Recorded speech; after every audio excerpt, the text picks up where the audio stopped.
Hi, this is Werner from Scapago, and today I'd like to talk about how you can practice the pronunciation of difficult words. You might have learned the whole sound repertoire of the German language, which I encourage you to do, and there are many videos on this channel to help you with that. But even though you might be able to make all the sounds at least somewhat correctly, you will still have issues when you encounter them in a long word, for example, which we all love in German, right? So there was somebody who was practicing the ch sound, and she told me she has issues with the word Gedächtniskirche, which is a famous church in Berlin. So as you can see, a long word, the ones that are very popular in the German language. How do you practice that? It's actually quite easy. You go very, very slowly. So you separate the word into all its parts, and you start really by just doing syllable by syllable and practice it until you feel comfortable with it. So you go, for example, ge, okay, that's simple. The next one is complicated because we already have the h sound in it. You might say very slowly, decht, decht. If that's too difficult, cut it down even more. Just say, for example, ech, ech, ech, okay? And then you can go cht, cht. If that is complicated for you, the combination of the ch and the t, practice it separately, okay? Cht, cht, cht, cht.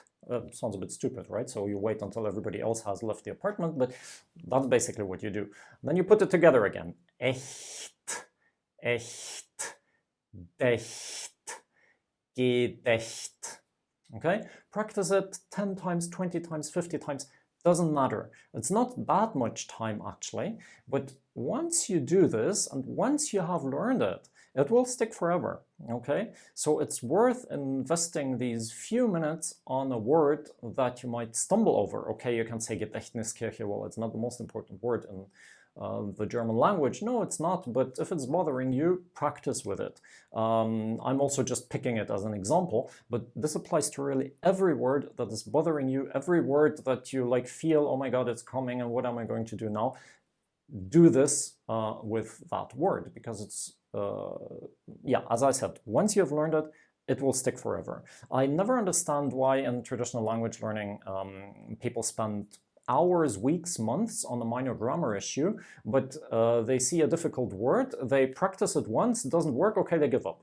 I will never understand that. I'm not saying you should not study grammar. I just published also a video on why grammar is important and how you can study it, but don't exaggerate it. Put this emphasis, put this effort into the difficult words, okay? So once again, you chunk it up into small pieces and you go, Gedächt. Okay, so now we have the nis. Nis is easy, right? We can probably skip it, but the Kirche, that's difficult. So when it comes to the R, I'm from the south, I vocalize it, but you can also say it. You can say Kirche, that's fine. So I go Kirche, Kirche, Kirche. Kirche. And then I might go Niskirche, Niskirche. And only when all the chunks work fine and fast, then I put together the whole word. And then I also start again very, very slowly, okay? Gedächtniskirche, right? So very, very slowly and then gradually faster. And that's, by the way, also the way musicians practice a piece that is a bit difficult. When it gets very fast, they practice it very slowly, actually. Okay, so that's your task for today. Look through the words that you've been learning the last 2 weeks, pick the ones that are difficult and start with the first one and do what I've just described. Practice it very, very, very slowly. Feel free to share in the comments which words you are having difficulties with, or if you have any questions, suggestions, and I'll see you again in the next video.